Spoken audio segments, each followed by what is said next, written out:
Hello, brothers, and welcome to Heroic Stories. It's a series to strengthen Catholic men with real stories of heroic grit and faith, and it's brought to you from heroicmen.org. I'm your host, Dominic from Heroic Men. Each week, I sit down with a guest to ask them how they made it through their darkest moments, who their heroes were, and who they want to be a hero for. These are real men who've battled doubt, they've sought purpose, and they've changed their lives in ways that can inspire you and me to do the same. These are the stories that remind us that heroism isn't born, it's made. Hi, brothers, and welcome to another conversation on Heroic Stories. I'm fortunate today to be joined by Kevin Phillips from Made for Greatness. He's a founder of a phenomenal men's ministry. Welcome, Kevin. Glad to have you on the show. Thanks, Dominic, very much. Appreciate all your work.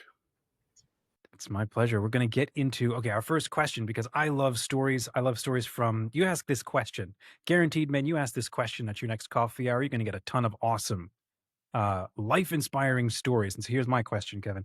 What is a story of heroism that absolutely lights you up? Could be from the news media, it could be from a story, could be anything. It's just a story that you love to think about that absolutely lights you up. Yeah, there's a couple stories. The one that is my go-to that I think of most often is the story of Horatius and the Bridge, poem by Thomas Macaulay. And okay, I don't have the entire thing memorized, but I'll just tell you the key bits that really lights me up. Basically, this large, massive army is barreling down on Rome, this new little fledgling city that's trying to get founded, and the townspeople in this Rome, I'll just call it Rome for lack of better words, for Rome, are terrified of this massive army coming down. And there's this one major bridge that is the way in and out of, at least into the city. And so they're terrified. They don't know what to do. They know that the only solution is to destroy this bridge, but who's brave enough to destroy the bridge? Horatius stands up and says, I'll do this thing. You guys step aside, let me take care of this kind of thing. And then two other men. So the heroism of Horatius inspires two others who have not yet stood up. And the three of these men come and they face down this massive, massive, brutally strong army that just wants to wipe Rome off the face of the earth. And so these brave heroes, they fight against, it sort of creates a bottleneck, kind of like the Battle of Thermopylae, which is another amazing story of the army of 300. And it creates a bottleneck for a perfect storm for Horatius and his two others to defeat, or at least hold back, the other army long enough for the townspeople to destroy the foundations of the bridge. And eventually Horatius is able to, the two of the guys, they jump, they go back to shore once the bridge is nearly destroyed.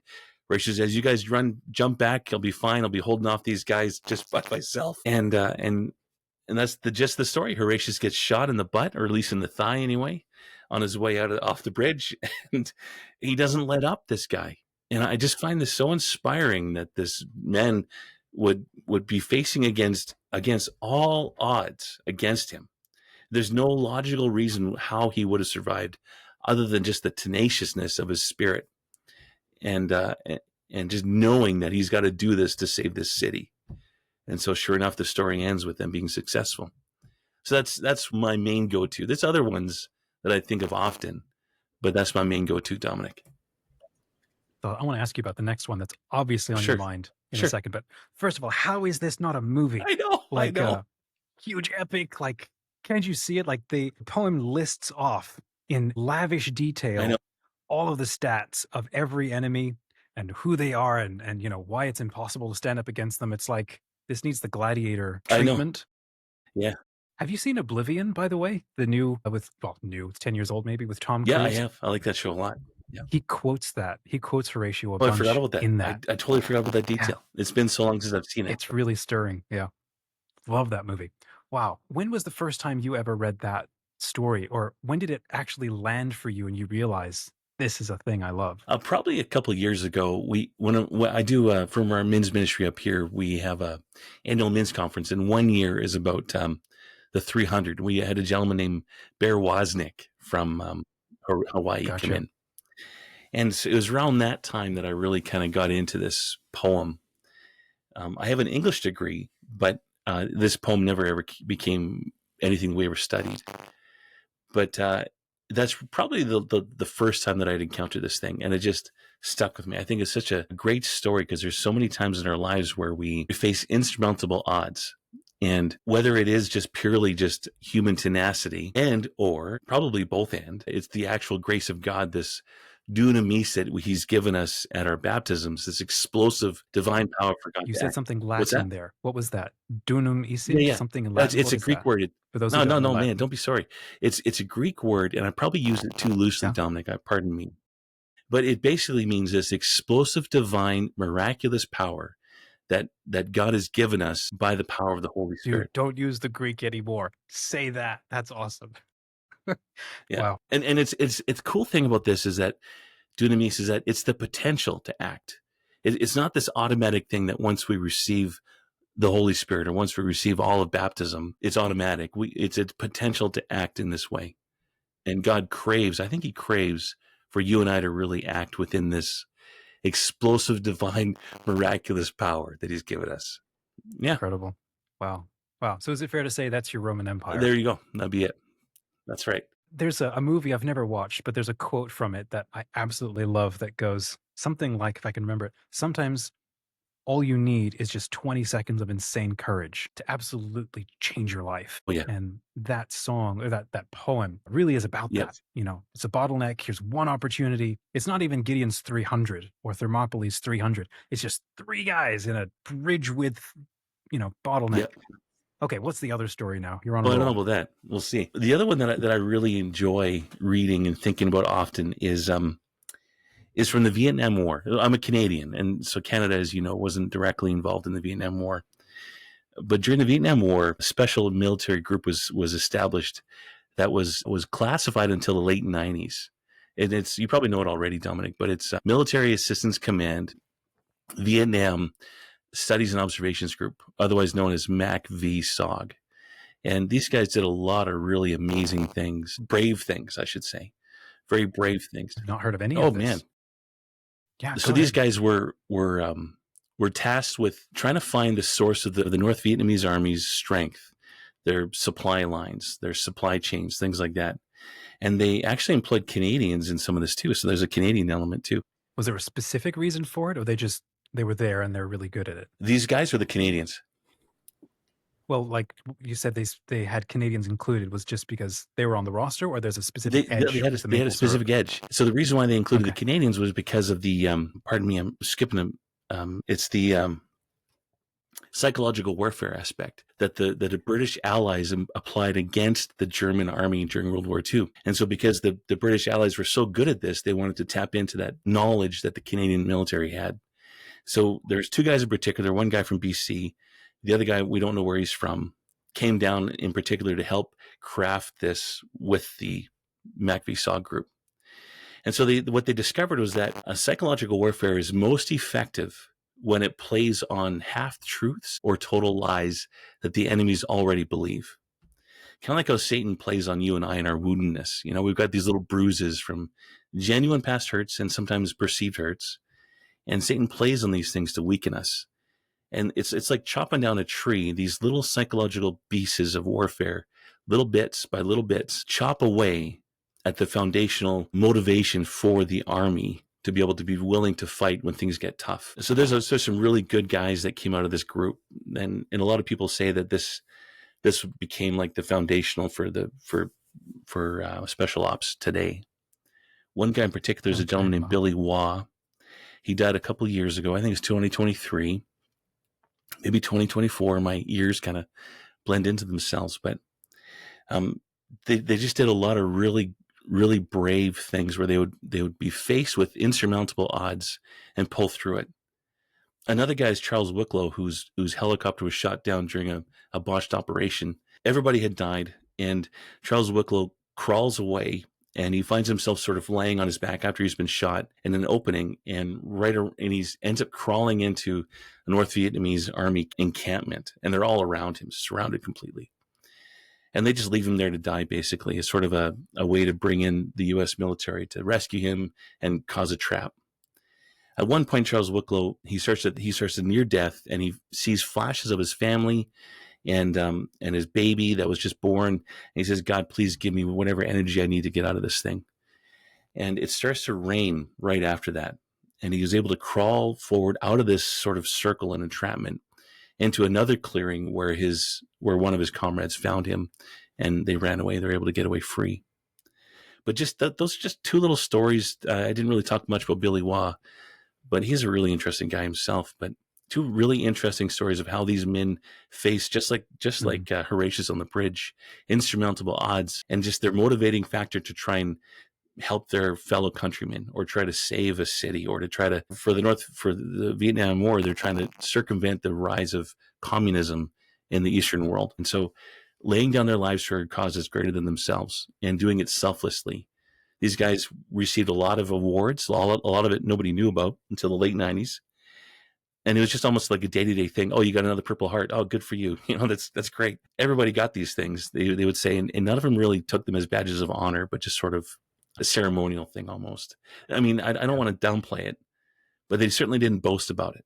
And I guess that's what I'm getting at, that their love of country and their fellow man was paramount for them. Yeah. So I find those two things very inspiring. Wow. So you have gone on yourself to now launch this ministry. How long have you now been in Made for Greatness, and what was the inspiration for that? The inspiration was craving men's ministry to men, and nothing really in my area at the time. I had been involved in men's ministry for probably over 20 years. My first iteration of it was called the Lion's Den. And we just kind of got together. That's not intense at all. I know. Speaking of these battles and these heroic warfares, but it's called the Lion's Den. It was just real simple. We just have a bunch of men invited to a parish basement. We'd have some beer and some chit chat about the faith. Most of these iterations I've been involved in have failed. I don't mean to say that, in a harsh way, but they've fizzled out, which is probably very common. But so many of them are life lessons for me. Life lesson, not only in learning how to do this, but also a life lesson for myself, that my ego wouldn't be so played up or proud of the accolades, just like the MACV-SOG guys.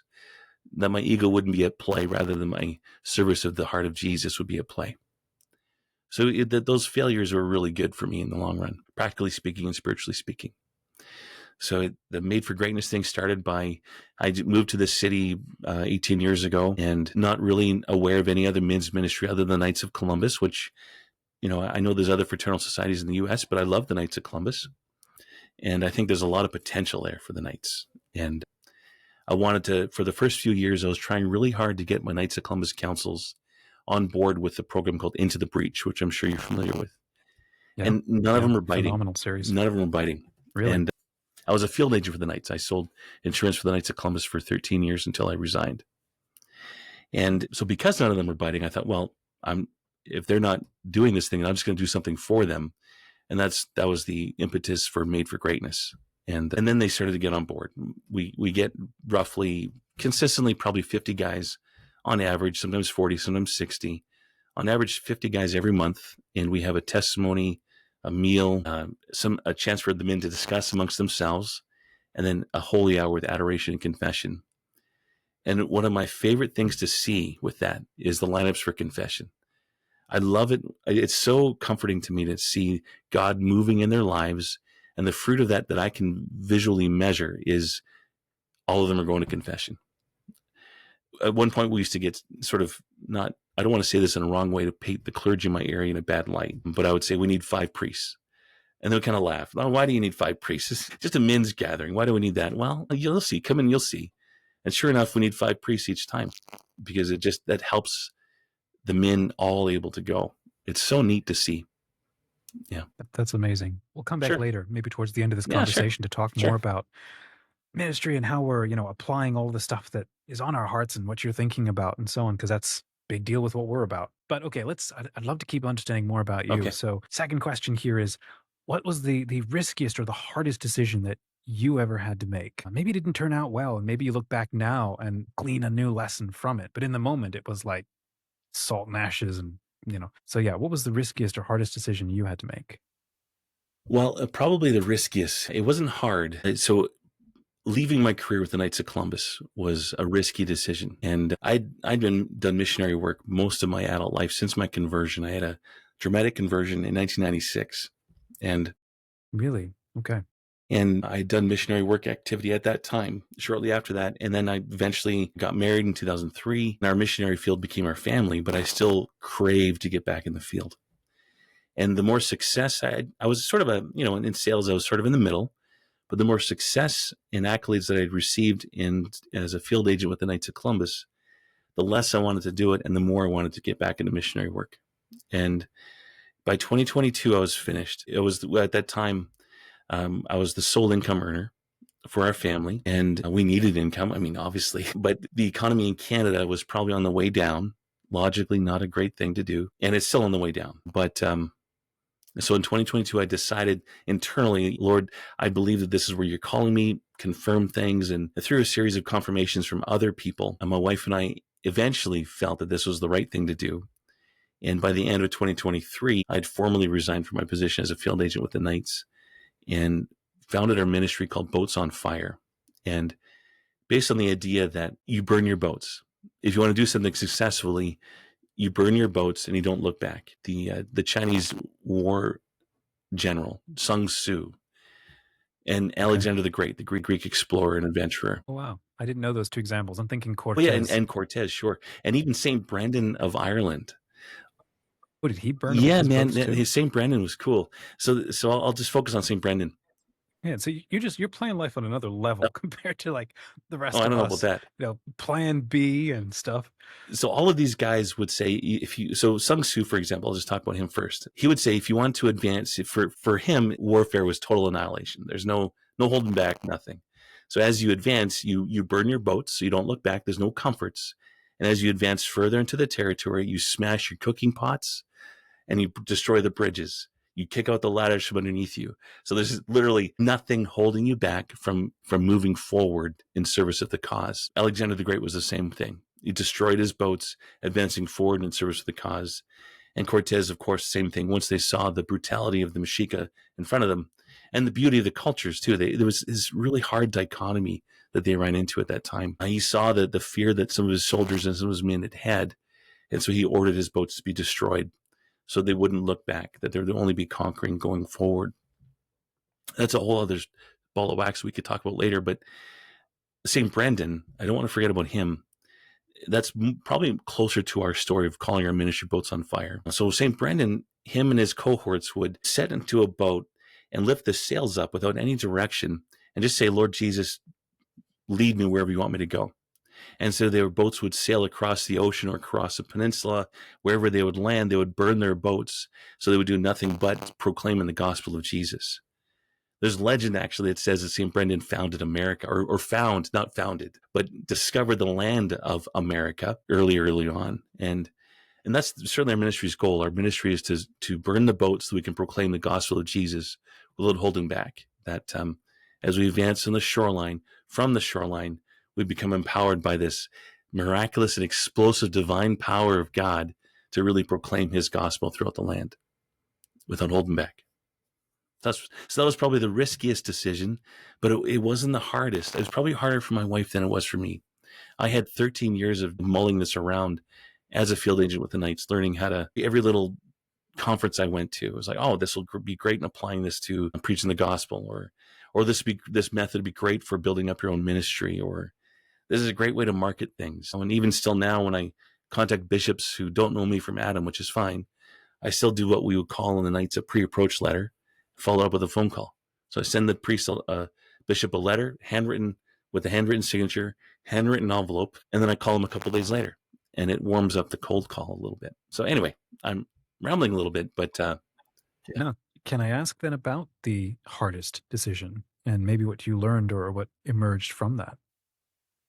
The hardest decision that comes to my mind was it was probably the scariest one in the moment.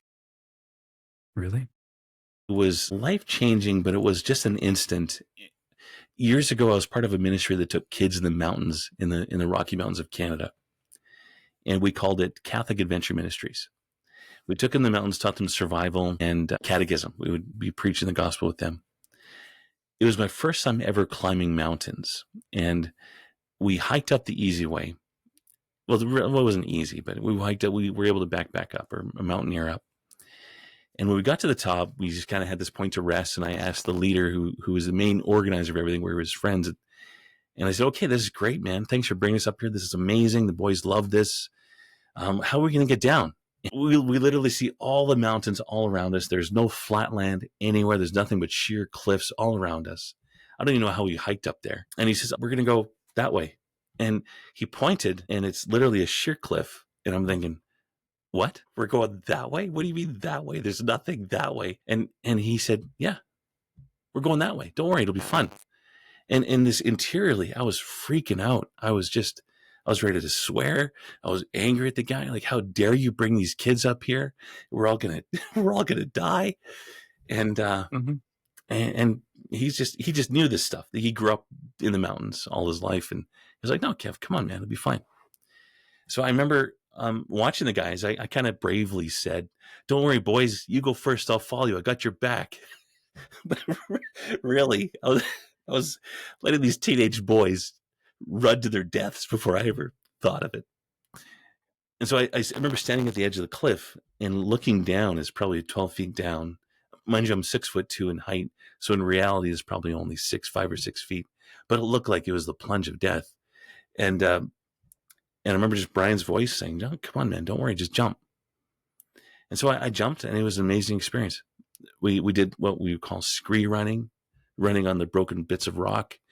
And it was so fun. It was great. But that was probably the hardest decision and scariest thing that I had to do. What got you over the edge, literally? What is in that moment moved you? I mean, sheer survival, I guess. I mean, I can't sleep up here, but because literally there was the rangers in the park said that there's 66 grizzlies around, so you guys really be careful. Yeah, and it's like I said, life on another level. Yeah, totally, it really was. But it was just, I asked the Lord, "Lord, give me a hand at this thing. I can't do this. Just help me get over this." And so eventually, the Lord just mustered the courage within me that it was nothing like what Horatius had to do or these MACV-SOG guys had to do. But in the moment, it was like all the courage of God was just downloaded into my heart, and I jumped off. And so, yeah. Awesome, man. Wow. So Adventure Ministries, where you teach catechism to youth out in the wild and survival skills. That sounds phenomenal. How long were you involved? Only a couple of years, and then I went to the seminary. Yeah. So only a couple of years. Okay. The ministry itself lasted probably a total of 5.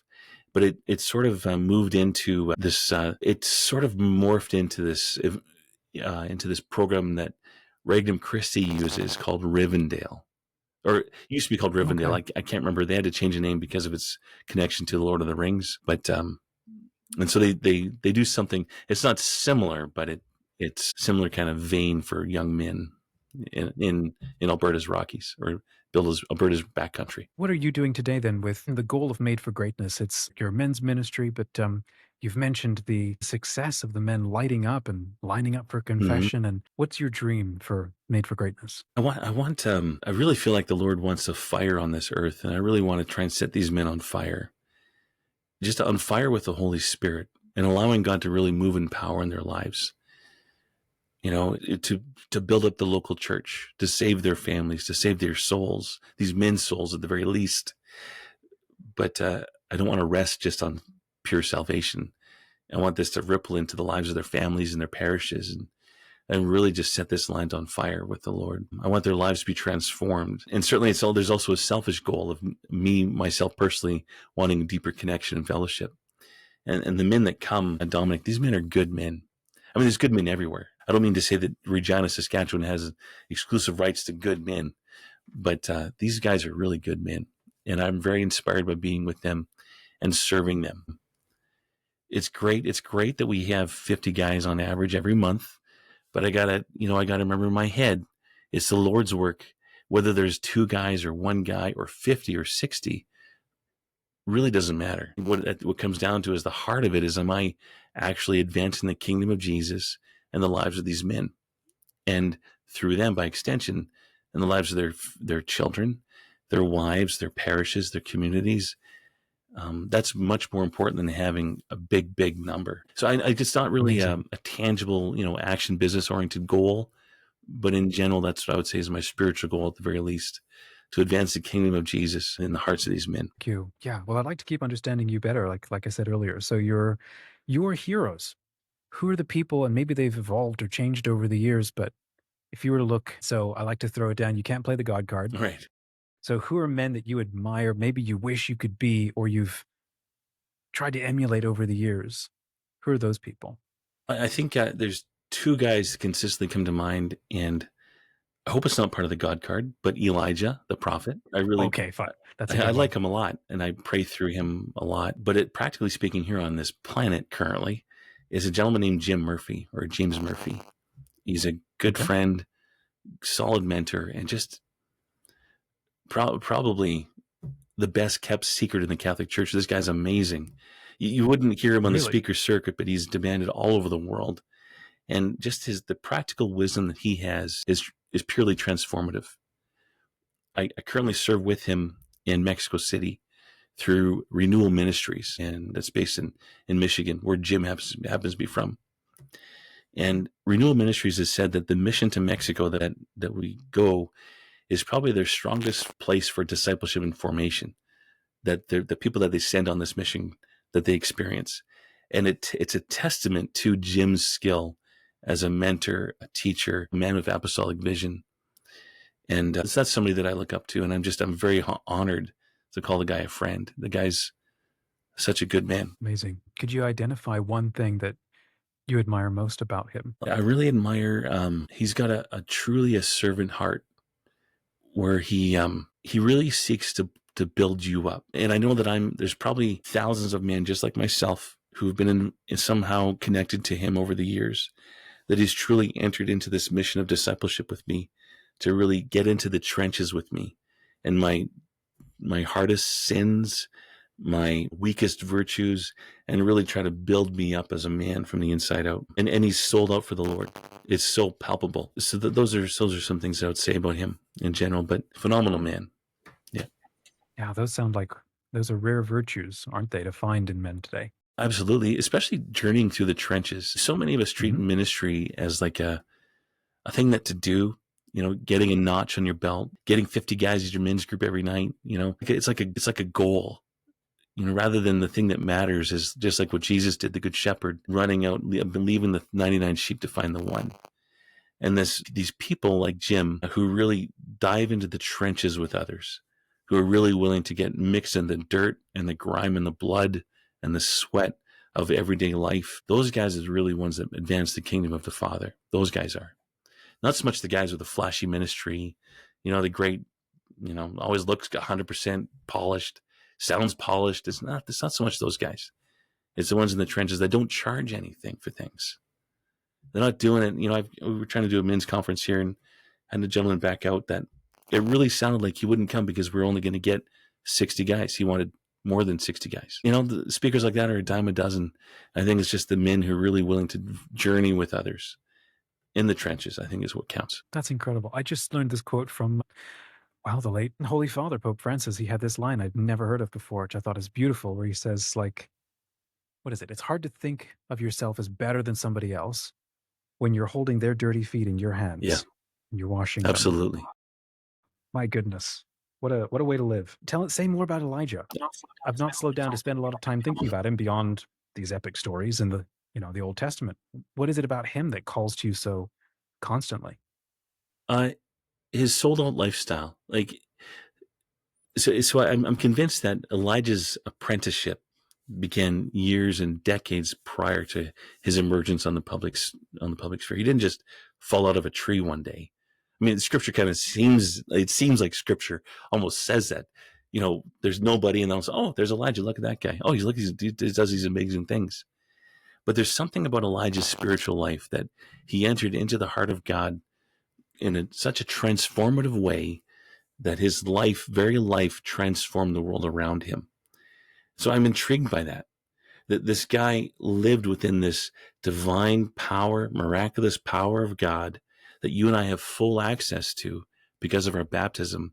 He somehow lived that power in his life, this power of God that St. Paul says that confirms the word of the gospel through signs and wonders. And this is the stuff that we've allowed to collect dust on over the years in this Catholic Church.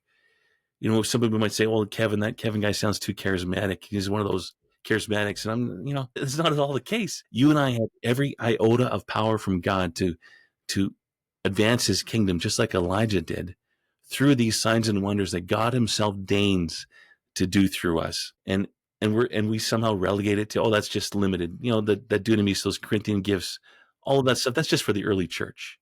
That's just for building up the church initially. And we've allowed this dust to collect on this grace. But Dominic, I'm convinced, man, that you and I are not made for the dust. You and I are made for the fire. You and I are made for the fire of God, this fire of Pentecost that truly transforms the entire world. Even Jesus himself, he says, I wish this fire was already lit. This isn't just some crazy charismatic guy talking stuff. This is the gospel of Jesus that St. Paul says confirms the word of the gospel through the signs and wonders, like the Acts of the Apostles that you and I are meditating through right now. Every day, the daily readings we have for the past couple of days, Peter and John doing these amazing things because of not anything they did, but because, like Elijah, they were completely sold out for the sake of Jesus, for the sake of God. And so when I think of Elijah, I think of what led him to this point. I think of the fasting he may have gone through, the spiritual discipline he may have did. As a faithful Jew, I know that he had certain routine of prayers. Obviously, he was faithful to them. And the cool thing that really sticks out to me for Elijah was his experience in the mountain with God. And when all is lost, he's ready to die. He's like, Lord, they've killed all my buddies. They're coming to take my life. Just take me now, Lord, and get this over with. And God sends him sustenance and food to sustain him, and then tells Elijah to go up into the mountain. Go even further, Elijah. Go further. Jump on that bridge like Horatius and just go deeper into this hardship. Yeah. Go deeper. So Elijah does. And his prayer life, his spiritual life was so in tune with the heart of God that he wasn't distracted by the noise of an earthquake, the wind, and the fire. He knew the still small voice. That's the only time where it says in Scripture that he got up to see what God had to say. So what led Elijah to that point of knowing the voice of God? It didn't come from scrolling social media or being on top of the news. It didn't come from fleshly things like drugs, sex, and rock and roll. It didn't come from any of that stuff. It came from intimately knowing and learning the heartbeat of God. So that's what intrigues me about Elijah. All that stuff. Forgive me for rambling too much, Dominic. It's a divine mandate for snacks. What's that? Yeah, plus a divine mandate for snacks. That's right. Eat a granola bar. Come on, man. Let's get going. You got to get back up and gird your loins. That's right. Man. That's right. So, okay, last sure. question. Who do you want, and you've kind of answered this or pointed at this throughout this conversation, but who do you want to be a hero for? And I know you'll, as husbands and fathers, will want to go with our families first. Sure. So let's get that out of the way. In terms of the men that we're called to be and the game that we're playing here in life and ministry and so on, what kind of man or men or people do you wish that you could be a hero for? I'm tired of the dust that's collected on our church today in the West, the dust on the West. And for the men and the women that I serve through our ministry, our evangelization ministry, I hope that my example, that my wife and I's example of burning our boats for the sake of the gospel of Jesus. We didn't wait with the nights I was making good money, and it didn't wait till we had a nest egg saved. We had no nest egg. We just had this confirmed through other sources and various things, this passion and drive to really proclaim the gospel of Jesus. So I hope that somehow that our vision is that as we knew that somehow that the Lord would move through us in such a way that as we advance on the shoreline, others will start to collect. And I remember one day praying about this and seeing visually our boat burning, consumed completely by flames on the water. And then slowly but surely, other boats come into the harbor to see what the fire is, to see what the light is. And then their boats catch on fire. And then that big flame attracts other boats coming into the harbor. And then their boats catch on fire. And eventually, as we're praying about this, we could see these other people gather on the shoreline, all of us with their faces set like flint to the land ahead. And I hope that somehow that this example can really catch something in our land and the people that we serve. And I hope that they forget about me. I really do. It's always been a prayer that nobody would remember my name and that they would always remember the heart of Jesus. So let's talk about those people. Sure. Then. Who are they? Thank you hope will take up the challenge, take up the gauntlet, torch the past and just march into building a good, beautiful, brave new thing. Right. What kind of people are those? Because there's so many, like, there's people in our parish, different levels of spiritual Hmm. activation, people with specific wounds or something. I'm curious if there's a particular kind of person that you connect fastest, best with, you hope to serve the best. Probably the man in the pews, the man that just kind of comes to mass, either because he knows nothing, it's just a routine that he knows throughout his life, or he comes to mass to appease his wife or his mom. I've always been drawn to those men, the men in the Knights of Columbus that do great work. There's a lot of churches in the West, in North America, I'll say, that wouldn't be here if it wasn't for the Knights of Columbus physically be here. And but these men are made for so much more than just fish fries and flipping pancakes and doing great doing great things that would enable activity to happen. But these men are called to be saints. That's what Father McGivney's goal was. The founder of the Knights of Columbus, he had insurance, he had community, he had service, but at the heart of it all, he had saints in mind. And so when I think of all of this activity, the man that I gravitate towards is the man in the pews. The man, like Theodore Roosevelt says, the man with his face marred by blood and sweat and dust, that that fails, but he rises up again. The man that doesn't let other people's criticism of him shirk him. The man who's got this drive to. I think there's a lot of men out there like that, with that drive in business life and things like that. But I think the Lord wants them to apply that drive to their spiritual lives and truly be set on fire. Amazing. And your ministry is a place to recruit them or to call them up and to give them a second chance at life to do something, to build something together. So my last question then for you is about the ministry, and specifically how you go about inviting men to connect and to sign up or join or get involved, because we have this line that with Heroic Men that we're now putting a lot of attention to, which is this theme, and you've kind of hinted at it with the Vietnam War and so on. Heroic Men leave no man behind, right? Every man makes it home. That fires us up in our ministry, and I'm hearing a lot of that same resonance, same connection with what you're up to. How do you what's the specific in the moment way that you go out to somebody else in the parish who just showed up after, let's say, Easter Mass or Christmas liturgy, Christmas Mass, and you go over to them and invite them to your ministry? What do you say? How do you just walk across the aisle or whatever it is, the vestibule, and invite them to come check you out and learn more about what you do? Yeah. For our men's ministry, that's what we do. Is it just a handshake ministry?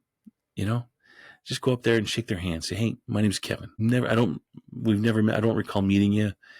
What's your name? What do you do?" A lot of men identify identifying themselves by what they do. And so, I don't necessarily agree with that as a life principle, but I understand that that's a starting point for many guys. And so that's a starting point for the conversation. What do you do? And they would tell me. We just run into a little bit of a chit chat. And I'd say, you know what, next week, second Friday of every month, we have this men's ministry called Made for Greatness. You should come. And there's other men just like you. And there's a chance for us to really fellowship and be together, to hear someone's personal story of how they met the Lord, and a chance to go to confession and hang out for a while. So, I might not touch on all of those points in that moment. Probably depends on the feel of the conversation. I might hit on one of those things, particularly the fellowship part, is, as you guys point out a lot, is that a lot of men are very lonely. And loneliness is a plague to our current Western society, and it's sad. And so I think a simple handshake ministry speaks volumes, like genuine handshake ministry. I don't just mean shaking hands, "Hey man, come on over here and I'll forget your name forever." But I mean like entering the trenches with you and knowing your name and giving them my phone number, being vulnerable. This is my phone number. Call me anytime. I think shaking hands is a way to embrace the other in our lives. There's if I may, Dominic, I don't want to belabor too long. There's a beautiful quote from a Catholic mystic in Canada, a Russian mystic whose family came over to Canada from the Bolshevik Revolution. Her name is Catherine Doherty, and she founded a ministry, an apostolate called Madonna House. There's a quote that she has. She was speaking to seminarians one day, and She said this is the thing that really guides a lot of these my handshake ministry, is that the only true dialogue is the one between two crucified persons. I know. Right? Wow. The only true dialogue is the one between two crucified persons. They're laying there, they're naked, they're laid bare. There's really nothing, there's no holding back, but they're both connected in the wound, and or in their situation. Like they're both entered into the mystery of their lives. Like there's absolutely no lying that happens. It's like in all the spy movies, and you finally catch up with the bad guy and you put him down with a shot, and then he just, whoever he is, he's like, well, there's no point in lying anymore. And so he just tells the truth because it's the deathbed confessional thing. Yeah. Man, wow. No, there's no more lying on the cross. No, you're laid bare. So when I meet men, I try to meet men from that standpoint, and trying to meet and encounter the man that's in there, the man that may be wounded, maybe jaded, maybe hurting, maybe lonely, and trying to enter into that reality by just being genuine, just trying really hard to not take up another notch in my belt, not have another number added to our monthly events. None of that. That's not my goal at all. In fact, I beg the Lord, please, if I get too egoish, take this whole thing away. Let everybody run away to the hills, please, for their sake. But yeah, that's what motivates me. Thanks for joining us on Heroic Stories.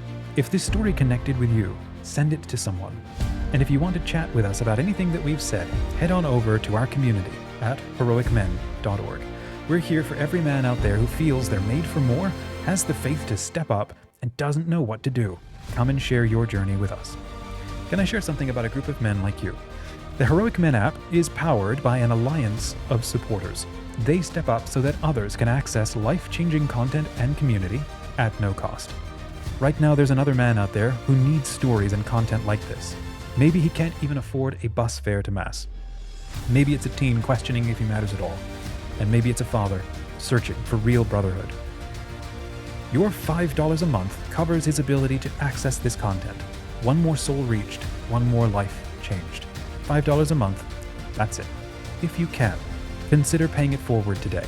And if you can't, share Heroic Men with another man. That alone could bring another man back to faith in Jesus Christ. And here's how we give even more back to you.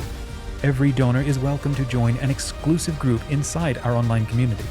We want to learn from you and work with you to strengthen men so that no man is left behind. Visit heroicmen.org today to stand with us. Someone paid it forward for you. Now will you do the same?